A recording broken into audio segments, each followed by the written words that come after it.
नमस्कार, बहुत स्वागत है आपका अपना बिहार में। आपके साथ मैं हूं सोनाली सिंह। खबर बेतिया के नरकटियागंज से है, जहां नरकटियागंज अनुमंडल अस्पताल का एक कर्मी दूसरी बार शराब के नशे में गिरफ्तार हुआ है। गिरफ्तार कर्मी बीसीजी टेक्नीशियन के पद पर काम करता है। स्वास्थ्य कर्मी मदन प्रसाद को कुछ दिन पहले भी शराब के नशे में गिरफ्तार किया गया था। तब पुलिस ने उस पर आर्थिक जुर्माना लगाकर छोड़ दिया था, लेकिन आज भी ये कर्मी शराब के नशे में अस्पताल परिसर के बाहर हंगामा करने में लगा हुआ था, जिसके बाद डॉक्टरों ने उसका मेडिकल कराकर पुलिस के हवाले कर दिया। शिकारपुर थाना पहुंचकर उसका ड्रामा खत्म नहीं हुआ और लगातार पुलिस वालों का पैर पकड़कर रोते चिल्लाते देखा गया। हालांकि पुलिस ने उसे गिरफ्तार कर फिलहाल जेल भेज दिया है। तस्वीरें आप देखिए, जहां पर जो कर्मी है वो हंगामा करते हुए साफ तौर पर नजर आ रहा है। ये दूसरी बार है जब शराब पीकर उसकी गिरफ्तारी हुई है। शराब के नशे में स्वास्थ्यकर्मी जो है वो दूसरी बार गिरफ्तार किया गया है।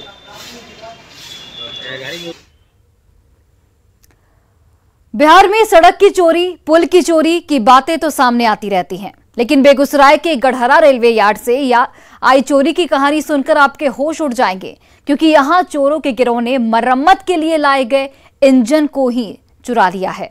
कैसे रेल इंजन को कबाड़ में बदल दिया गया, देखिए चोरी की हैरान करने वाली कहानी हमारी इस रिपोर्ट के जरिए। रेल इंजन ही चुरा ले गए चोर। रेलवे यार्ड से सुरंग के जरिए चोरी। इंजन के पार्ट्स पुर्जे कबाड़ वाले को बेचा।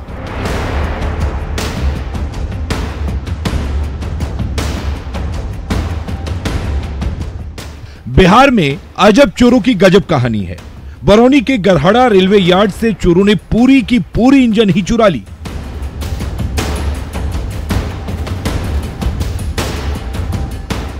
सुनकर आश्चर्य हो रहा होगा, लेकिन ताज्जुब की बात तो यह है कि मरम्मत के लिए लाए गए इंजन के पार्ट्स पुर्जे पूरी तरह से गायब कर उन्हें कबाड़ वालों को बेच डाला गया। और यह सब कुछ हुआ रेलवे पुलिस के नाक के नीचे। पहले इंजन की चोरी की कहानी क्या है उसे समझिए। बरौनी के गढ़हरा यार्ड में मरम्मत के लिए लाए गए इंजन की चोरी की गई।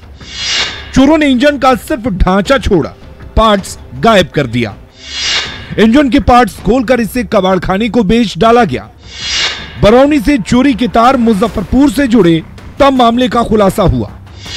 रेल विजिलेंस की टीम ने 2 लोगों को हिरासत में लिया।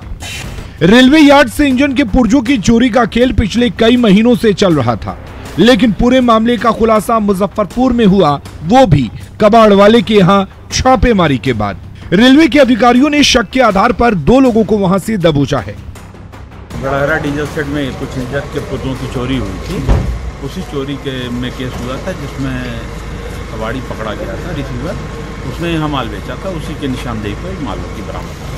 इसमें कितने लोगों की अरेस्टिंग है सर?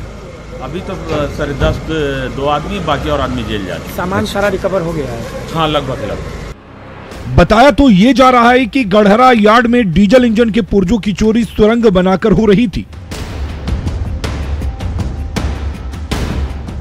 लेकिन आरपीएफ को इसकी भनक तक नहीं लगी।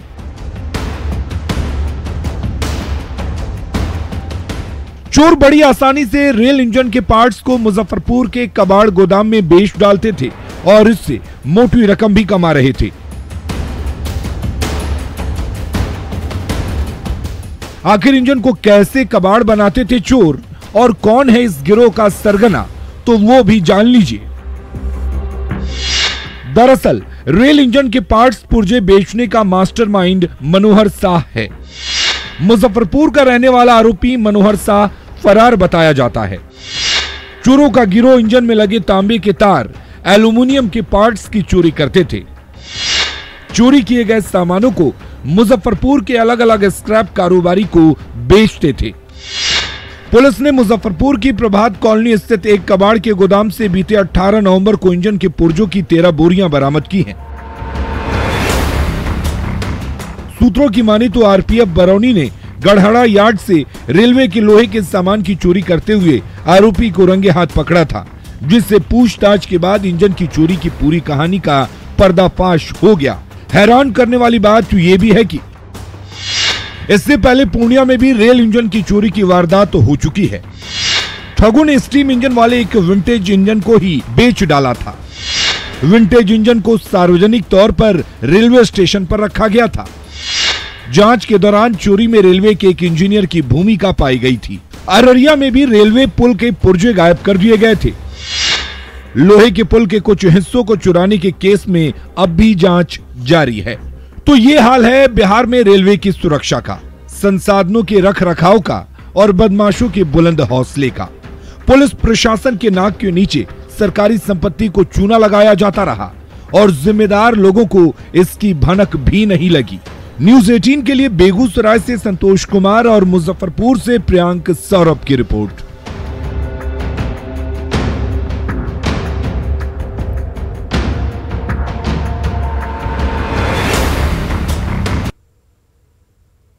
गोपालगंज में गन्ना लदा ट्रैक्टर डिवाइडर से टकराकर दुर्घटनाग्रस्त हो गया। घटना नगर थाना क्षेत्र के पोस्ट ऑफिस चौक की है। हादसे में ट्रैक्टर चालक जख्मी हो चुका है। वहीं इस हादसे का सीसीटीवी फुटेज भी सामने आ चुका है। फुटेज में साफ तौर पर दिख रहा है कि ट्रैक्टर चालक गन्ना लेकर तेज रफ्तार में चीनी मिल की ओर बढ़ रहा है। आज सुबह 6:10 पर जैसे ही ट्रैक्टर चालक पोस्ट ऑफिस चौक के पास पहुंचा, अनियंत्रित होकर सड़क के बीचों बीच बनाए गए लोहे के डायवर्सन में टकरा गया। हादसे के बाद ट्रॉली खड़ी रह जाती है और ट्रैक्टर का इंजन पलट जाता है। स्थानीय लोगों ने ट्रैक्टर चालक को हालांकि बचाया और इलाज के लिए सदर अस्पताल में भर्ती करवाया गया। इस जगह से ये कोई पहला हादसा नहीं है। इससे पहले भी यहां हादसे होते रहे हैं, क्योंकि लोहे के बने इस डिवाइडर से लोगों को काफी मुश्किलात का सामना करना पड़ रहा है। और खबर दानापुर के बेहटा से है, जहां एक बार फिर जिला प्रशासन के आदेश के बाद बेहटा नगर परिषद क्षेत्र में अतिक्रमण पर बुलडोजर चलाया गया। यह बुलडोजर एसडीएम और एएसपी की मौजूदगी में चलाया गया। भारी संख्या में दलबल के साथ बुलडोजर लेकर एसडीएम पहुंचे थे और अतिक्रमण को हटाने में जुट गए। तस्वीरों में भी आप देख सकते हैं कि किस तरह से बुलडोजर चलाए जा रहे हैं और अतिक्रमण को हटाया जा रहा है।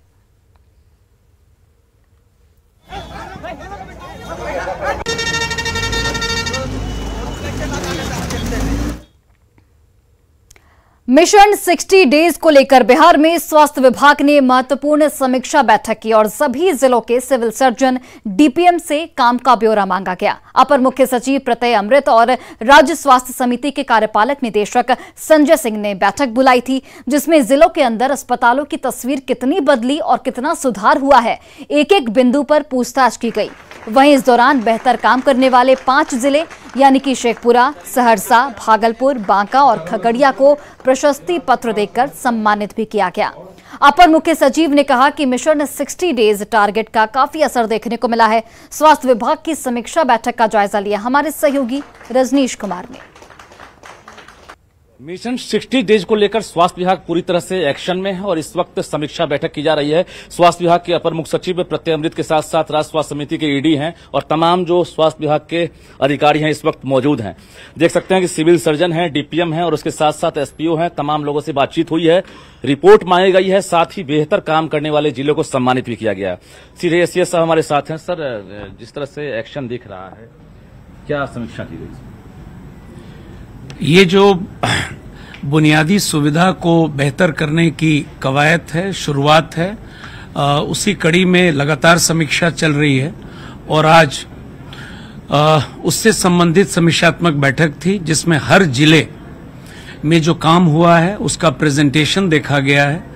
जहां जहां चुनौतियां बरकरार हैं और ये क्षेत्र ऐसा है जो लगातार चुनौतियों से भरपूर है, तो हम लोगों ने समीक्षा में कई चीजों पर निर्णय लिए हैं और ये लगातार हमें इस दिशा में काम करना है और लक्ष्य यह है कि एक रोल मॉडल के रूप में यह राज्य इस क्षेत्र में भी देश के लिए रहे। जैसा कि अभी मैंने इन लोगों को संबोधन में भी कहा है, well begun is half done. हम लगातार इस पर काम करेंगे। ये मिशन समाप्त नहीं हुआ है।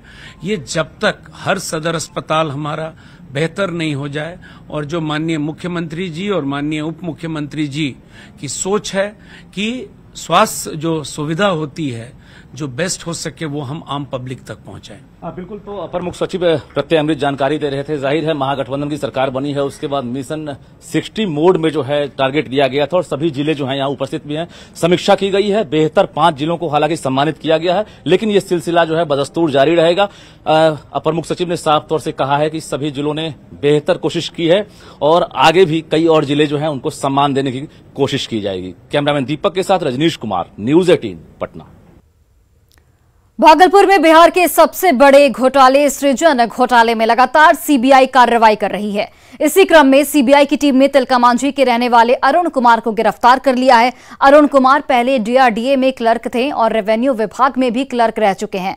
सृजन घोटाले के बाद सीबीआई ने इन्हें भी आरोपी बनाया था और कोर्ट ने इनकी गिरफ्तारी का आदेश जारी किया था। इस पर अधिक जानकारी दे रहे हैं हमारे सहयोगी आशीष रंजन। बिहार के सबसे बड़े घोटाले सृजन घोटाले में बड़ी कार्रवाई हुई है। सीबीआई की टीम ने अरुण कुमार रजक जो लिपिक थे उनको गिरफ्तार किया है। ये रेवेन्यू विभाग में लिपिक थे और इनकी गिरफ्तारी आज सीबीआई के द्वारा की गई है और अभी जो है मेडिकल जांच के लिए यहाँ पर लाया गया। धर्मेंद्र कुमार जो है सीबीआई टीम के सदस्य हैं और वो यहाँ पर लेकर पहुँचे हुए हैं। सर किनकी गिरफ्तारी हुई है सर? प्लीज आप अब हमको प्रोसीडिंग करने दीजिए प्लीज, अभी काम बहुत है। आप क्या नाम क्या है सर इनका, खाली बता दिया जाए सर। प्लीज तो यहाँ पर अभी जो है जांच कराने में टीम लगी हुई है। अभी टीम कुछ भी नहीं बताना चाह रही है। वहीं आप देख सकते हैं कि इन्हें सदर अस्पताल में मेडिकल जांच के लिए लाया गया है। बिहार के सबसे बड़े घोटाले सृजन घोटाले, जिसमें 1700 करोड़ रुपए का घोटाला हुआ था और उसमें जो है ये टीम जो है यहाँ पर अरुण कुमार को यहाँ पर गिरफ्तार करके लाई है और इनका मेडिकल जाँच कराया जा रहा है। लगातार जो है सीबीआई टीम के द्वारा जो है घोटाले के आरोपियों पर दबिश दी जा रही है। वहीं जो सृजन के मुख्य आरोपी हैं रजनी प्रिया और अमित कुमार, उनकी गिरफ्तारी अभी तक नहीं हो पाई है, जिनकी गिरफ्तारी के लिए भी इश्तिहार पिछले दिनों चिपकाया गया है और अब जो है सीबीआई की टीम उनकी भी तलाश सरगर्मी से कर रही है। देखने वाली बात होगी कि मुख्य आरोपी जो हैं उनकी गिरफ्तारी कब तक सुनिश्चित की जा सकती है। आशीष रंजन, न्यूज 18 भागलपुर। और पटना से बड़ी खबर आपको बताते चले, जहां पर आईपीएस विकास वैभव का पिस्टल चोरी का मामला सामने आया है। 9 mm का ग्लोक पिस्टल यहां पर चोरी हुआ है।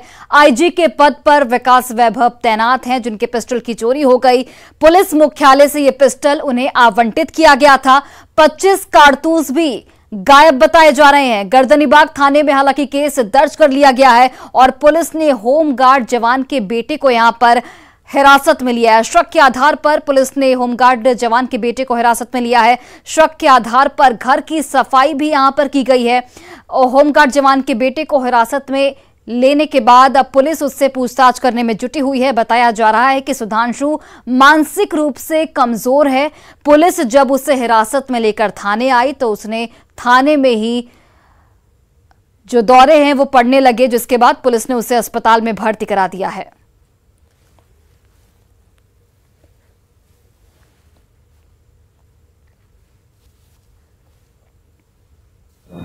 कल जो है सर के द्वारा कंप्लेन दिया गया है कि उनके आवास से शयन कक्ष से जो है कि उनकी सरकारी पिस्टल और 25 राउंड गोली, 2 मैगजीन था, उसमें एक में 12 और एक में 13 राउंड गोली था, जो गुम हो गया है वहाँ से, घर से। तो बाद में सर के द्वारा ही मतलब अपने स्तर से जांच पड़ताल किया गया था। एक सूरज कुमार नाम करके लड़का है, जो वीरेंद्र डोम के मतलब लड़का है, वो होमगार्ड में सर के यहाँ ही आवास पर रहते हैं। तो इधर कुछ दिन से बीमार चल रहे थे, तो उसके जगह उसका लड़का ही आके मतलब काम देखता था। तो सर का संदेह है कि उसी पे मतलब कि वही चोरी किया है। मधेपुरा सदर अनुमंडल के मुरलीगंज नगर पंचायत में फर्जी और अवैध क्लिनिक के खिलाफ स्वास्थ्य विभाग ने बड़ी कार्रवाई की है। मुरलीगंज बाजार के एक निजी क्लिनिक में इलाज के दौरान बच्चे की हुई मारपीट पर हंगामे के बाद अपना हॉस्पिटल और वैष्णवी अस्पताल को सील कर दिया गया है। बच्चे की मौत के बाद अस्पताल के कर्मचारी और चिकित्सक अस्पताल छोड़कर फरार हो गए हैं। बाद में स्थानीय लोगों की शिकायत के बाद मधेपुरा सीएस ने मुरलीगंज प्रभारी चिकित्सा पदाधिकारी को जांच कर कार्रवाई का आदेश दिया और जांच के बाद मुरलीगंज में 2 फर्जी नर्सिंग होम को सील किया गया है। डॉक्यूमेंट्स हम लोग को नहीं मिला। हम लोग यहाँ पर आए, पता चला कि हॉस्पिटल फर्जी है। जांच करने आए, कोई भी आदमी नहीं, कोई भी डॉक्यूमेंट नहीं। पेशेंट एक यहाँ पर था जो बताया गया कि यूट्रस का ऑपरेशन हुआ, उसका कोई सर्जन नहीं हमको मिले, कोई पेपर नहीं था। अब मेरे पास जो सूची है जिला से प्राप्त रजिस्टर्ड प्राइवेट हॉस्पिटल क्लिनिक का, उसमें इसका नाम नहीं है। तो महिला और बच्चे को पाया गया सर? महिला बच्चे को हम लोग आगे का इलाज के लिए फिर हम लोग भेज रहे हैं, सरकारी संस्थान में हॉस्पिटल में भेज रहे हैं। इसके पहले अपना हॉस्पिटल भी हम लोगों ने सील किया। सुपौल के एक स्कूल में मध्याह्न भोजन में छिपकली मिलने का मामला सामने आया है। घटना सदर प्रखंड के चकडुमरिया प्राथमिक विद्यालय का है, जहां मध्याह्न भोजन में छिपकली मिलने से हड़कंप मच गया। खाना परोसने के दौरान एक बच्चे को भोजन में छिपकली दिखी, जिसके बाद उसने शोर मचाना शुरू कर दिया, जिसके बाद शिक्षक सहित स्थानीय लोग भी मौके पर पहुंचे। स्थानीय लोगों ने मध्याह्न भोजन का जिम्मा उठाने वाले एनजीओ के खिलाफ कार्रवाई की यहां पर मांग की है। 2-3 कलछुल निकालने के बाद जो है उसमें मिला। बच्चे को खिलाए भी? नहीं खिलाए, तभी तो निकालिए रही थी। तो ये कौन देता है खाना? आप लोग स्कूल में खुद बनाते हैं क्या? ये नहीं सर, एनजीओ देती है। क्या मिला है खाना में? छिपकली मिला है। अपनी मांगों को लेकर 5 राज्यों से बड़ी संख्या में आदिवासी समाज के लोग पटना के गांधी मैदान में जुटे। जनगणना में सरना धर्म को अलग धर्म कोड में शामिल करने की मांग को लेकर गांधी मैदान में सैकड़ों की संख्या में आदिवासी जुटे। जायजा लिया हमारे सहयोगी रवीश नारायण ने। आज देश भर के 5 राज्यों के जो आदिवासी हैं वो पटना के गांधी मैदान में जुटे हैं और अपनी मांगों को लेकर के। जी हाँ, तमाम सरना धर्म के मानने वाले तमाम जो लोग हैं वो यहाँ पे गांधी मैदान में भारी संख्या में जुटे हैं और मांग इस बात की है कि जो सरना धर्म को मानने वाले लोग हैं इसे एक अलग धर्म कोड, जो जनगणना होती है जनसंख्या में अलग धर्म कोड इसे दिया जाए। फिलहाल आपको बता दूं कि हिंदू धर्म के अंतर्गत ही इसे गिनती की जाती है, लेकिन यहाँ पे बिहार, बंगाल, आसाम, उड़ीसा तमाम राज्यों से बड़े संख्या में आए हुए हैं जो आदिवासी हैं, वो इस बात को मांग रख रहे हैं कि इसे अलग धर्म कोड दिया जाए। और यहाँ पे जो सलखान मुर्मू हैं वो इसका नेतृत्व कर रहे हैं। इतनी बड़ी संख्या में गांधी मैदान में जुटने का क्या कारण? देखिए, भारत के लगभग 13 करोड़ आदिवासी वो हिंदू, मुसलमान, सिख, ईसाई, जैन नहीं हैं, इसलिए कि वो प्रकृति पूजक है और वो प्रकृति को ही अपना पालनहार, अपना ईश्वर मानते हैं। उनकी अपनी अलग विशिष्ट पहचान है, सोच है, संस्कार है, उनके पूजा पद्धति की रीतियां हैं। वे मूर्ति पूजक नहीं है, वो व्यक्ति केंद्रित ईश्वर को नहीं मानते हैं। उनका ईश्वर चूँकि प्रकृति ही उनको जीवन देता है, पानी, हवा, फल, फूल, दवा इत्यादि। तो हमारी मांग है भारत सरकार से कि हमको भी हिंदू, मुस्लिम, सिख, ईसाई की तरह अलग धर्म कोड दिया जाए ताकि हमारी पहचान, हमारा अस्तित्व, अस्मिता बना रहे और जनगणना में उस धर्म के नाम से हम शामिल हों, सरना धर्म कोड। ये देखिए सबसे बड़ी मांग है और इस मांग के पीछे की वजह भी है। वजह ये कि जो धर्मांतरण का मामला पूरे देश भर में सामने आता है, अगर अलग धर्म कोड नहीं रहने से धर्मांतरण का खतरा बना रहता है और यही कारण है कि सरना को, धर्म को एक अलग कोड देने की मांग हो रही है। पटना से रवीश नारायण की रिपोर्ट। और बक्सर में चल रहे CAPA मिलन महोत्सव को देखने के लिए RSS प्रमुख मोहन भागवत 26 नवंबर को कार्यक्रम स्थल पर पहुंच रहे हैं। इसे लेकर तैयारियां पूरी कर ली गई हैं। पूज्य श्री खाकी बाबा सरकार के पुण्य स्मृति में आयोजित हो रहे 53वें सीताराम विवाह महोत्सव में धार्मिक आयोजन को लेकर पूरा माहौल भक्ति में बना हुआ है। मंच पर रामलीला और कृष्ण लीला को वृंदावन से आए कलाकार दिखा रहे हैं। साथ ही इस कार्यक्रम में आने वाले श्रद्धालुओं के लिए विशेष भंडारे की व्यवस्था भी यहां पर की गई है। इस पर अधिक जानकारी दे रहे हैं हमारे सहयोगी पुष्पराज। बक्सर के नई बाजार में चल रहे सीताराम विवाह महोत्सव में शामिल होने के लिए 26 नवंबर को आरएसएस प्रमुख मोहन भागवत इस कार्यक्रम स्थल पर पहुंच रहे हैं, जहां सीताराम विवाह महोत्सव का आयोजन पिछले 9 दिनों से चल रहा है और इसका समापन 29 नवंबर को होना है। बता दें कि मोहन भागवत यहां पर भगवान राम की फुलवारी प्रसंग को बाहर से जो देश के कोने कोने से साधु संत आए हैं उनके साथ बैठ करके भगवान राम की फुलवारी का प्रसंग वो देखेंगे। तकरीबन मोहन भागवत का जो मिनट टू मिनट जो यहाँ पर शेड्यूल आया है उसमें मोहन भागवत तकरीबन 2 से 2.5 घंटे तक इस कार्यक्रम स्थल पर रुकेंगे और वो फुलवारी का प्रसंग है उसे देखेंगे। 4,000 भक्तों का यहाँ खाना बनता है, रोटी सब्जी प्रसाद दाल जी, बाल भोग में पकौड़ी भी बनता है। हाँ, और रात में क्या बनता है खाने के? रात भर रोटी बनता है और साग बनता है, दाल भी है। बनाने वाले कौन कौन लोग होते हैं? बनाने वाले यहाँ अयोध्या से 20 गो महात्मा आए हैं और सब बनाते हैं जी, मिलजुल कर बनाते हैं। सुरक्षा को लेकर के बक्सर जिला प्रशासन ने इस पूरे क्षेत्र में काफ़ी हाई अलर्ट पर पुलिस प्रशासन की प्रतिनियुक्ति की है, दंडाधिकारी की प्रतिनियुक्ति की गई है। हर आने जाने वाले श्रद्धालुओं की जांच की जा रही है। पुष्पराज, न्यूज़ 18 बक्सर। और बिहार की बेटियां भी अब न सिर्फ रूढ़िवादी परंपराओं को तोड़ रही हैं, बल्कि पुरुष प्रधान समाज की उन पुरानी मान्यताओं को भी चैलेंज कर रही हैं जिसमें कहा जाता है कि सिर्फ पुरुष ही अपने रिश्तेदार को मुखाग्नि दे सकते हैं। दरअसल औरंगाबाद में एक नातिन ने अपने नाना को मुखाग्नि दी है। अंबा प्रखंड के डुमरा गांव निवासी बुजुर्ग रामविलास सिंह की मौत के बाद कोई पुत्र नहीं रहने की वजह से उनका शव काफी देर तक इस उधेड़ बुन में पड़ा रहा कि मुखाग्नि आखिर कौन देगा।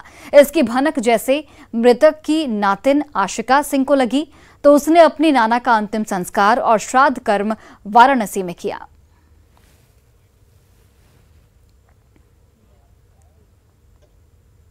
और फिलहाल इस बुलेटिन में बस इतना ही। आप देखते रहिए न्यूज़ 18 बिहार झारखंड।